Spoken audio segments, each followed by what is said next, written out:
A reminder that you don't need ankle weights, and in fact, you can use a chair to support you. Stepping your left foot forward into a lunge, and maybe add a little bit of micro movement here as you press your hands out to the side, like you're pushing a wall away with your hands. And going as low as you can in your lunge. Now, leaning forward, you're lifting up through the inner thighs, out through the sit bones, and then back again and continuing. So leaning forward, energy out through the sit bones and back. Play around with where you're placing the weight in the foot. So usually when you press through the heel, that will turn on your glute, and more the ball of the foot, a little bit under, will activate your thigh. So just making sure that your muscles are really protecting you here as you hinge forward. We're doing about 10 of everything here.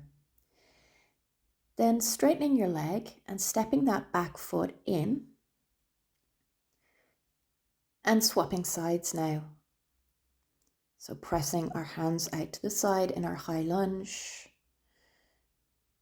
coming as low as you can. You can scoot the back toes right back underneath the heel. Add little micro movement and then hinging forward and back. So really activating our glutes. Are your glutes working as you hinge forward? So keeping that back lovely and long. Like you're hinging forward all in one long line.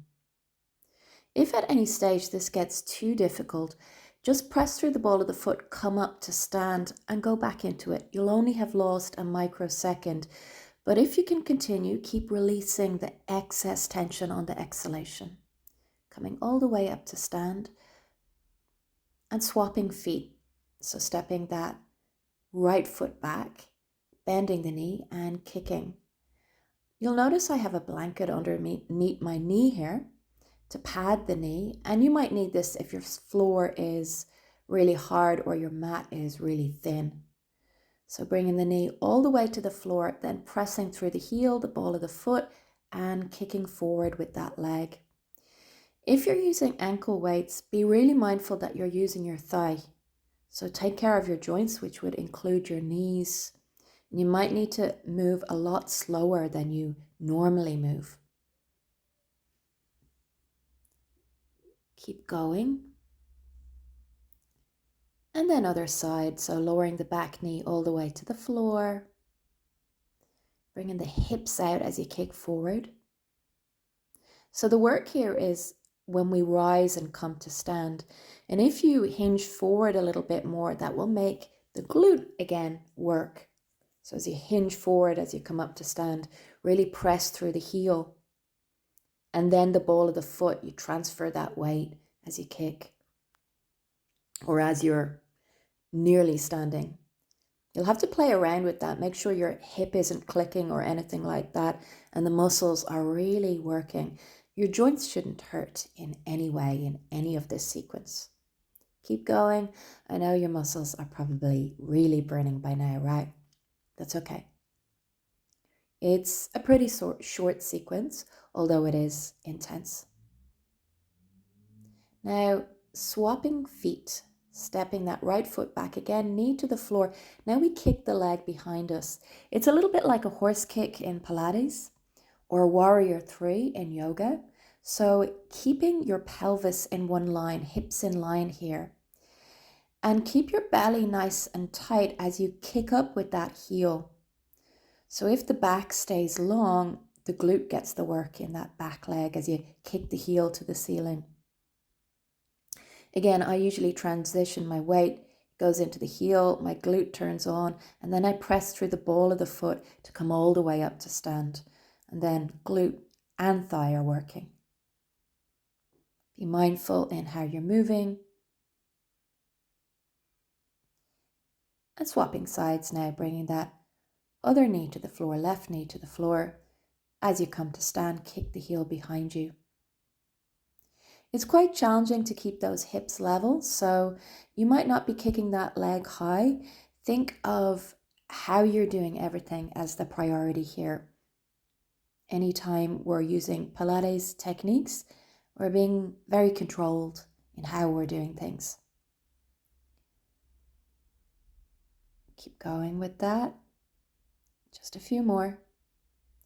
Slow it down if you need to. You don't need to do 10. Maybe you do 5 the first day or even less. Take little breaks in between. Just keep breathing, keep exhaling the excess tension and come back to it. Come back into it. Don't give up. Now we need our yoga block or a stack of books, but something hard. And this yoga block I'm using is hard, the cork, because bringing our knee to the floor again, and then bringing the knee to the floor and pressing through the heel to come to stand. Now hinge forward, use the thigh at the last moment. So as you hinge forward, press through the heel, glute turns on, then the ball of the foot, the thigh will stand you all the way up. Play around with that hinging forward so you're really activating the muscles. And again, looking after our hip joint too. So muscles always protect our joints. Keep going, keep exhaling the tension. I blow the tension out through my mouth always in sequences like this. Now swapping sides with that block, bringing our right foot to the block. And when we swap sides like this, even though we're going to come back to the other side, it gives the leg that has been working a bit of a break, and it feels a lot fresher when we come back into it. We can basically do more when we give it a bit of a rest. Again, really pressing through the heel and then the ball of the foot to come to stand. And it is like a forward fold where you're lifting up through the inner thigh of that bent knee, the front knee, and out through the sit bones as you hinge forward a little bit. You really feel that squeeze for your muscles as you come to stand. The glute and the thigh are lifting you to stand. And if you can't bring your knee to the floor, don't worry about it. Don't. But get the squeeze through your thigh and your glute. And you can have your hand on a chair beside you if it's just too much. And you can lean a little bit into the chair and then over time a lot less. Now stepping our left foot forward and turning the toes out. So it's a little bit, like a ballet foot or something like that. We're turning the toes out. Step back into a lunge. We step to the side and back into a lunge. So there's 3 lunges here. And with that foot turned out, the front foot turned out, you're going to get into the side of the glute a lot more. Again, hinge forward. This looks so easy, but if you're doing it with me here, you'll notice it's not. It's very challenging, right? Your glutes are probably on fire now. Step back into a little lunge, then step behind, across, and back to the center again. So 3 little lunges here. Hinging forward, we'll get into the glute a little bit more. Keep going. We've got 10. Keep blowing the tension out through the mouth. Keep breathing, and then swap sides. So the right foot is in front now. We step, keep going. So you step the foot back, bend the knee, and then across, and then back to the center and back to the top of the mat. You're doing great. If you're still practicing, if you're still here, you're doing awesome. Keep going. After this exercise, there'll be something a little bit easier. It will feel a lot easier after this one anyway.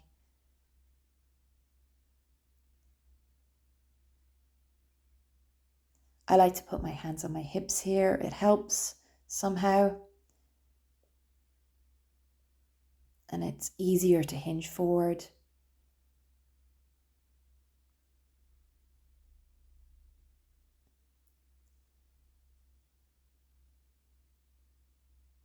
Not much more now. We're nearly done.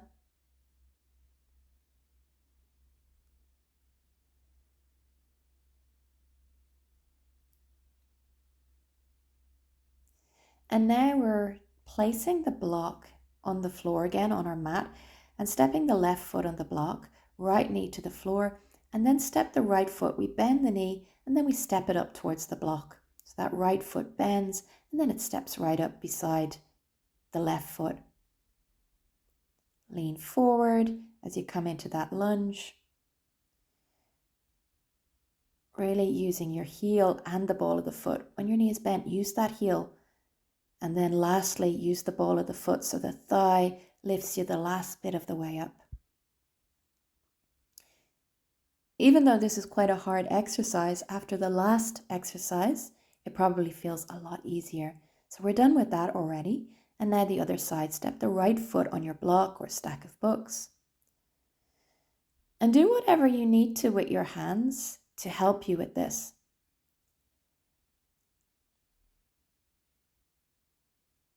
It really is the legs doing the work here. That back foot steps back into a lunge, lower it to the floor if you want, and then step it all the way back up towards the block.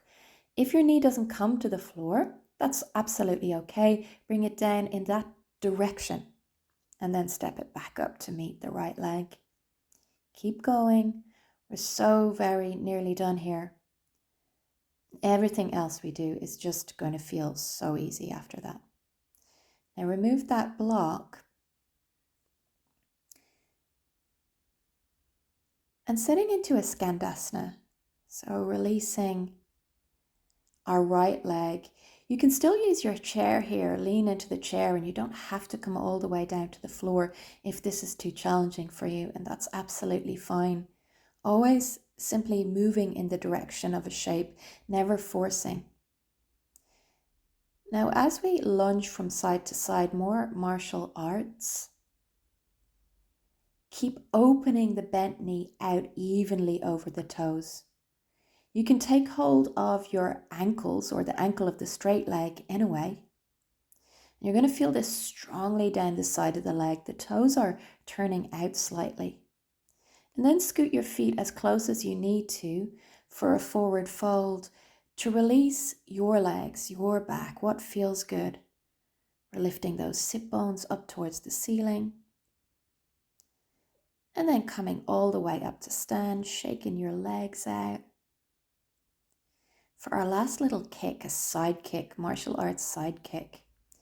So step one foot in and firstly, simply lift your hip. Get that motion of lifting the hip high.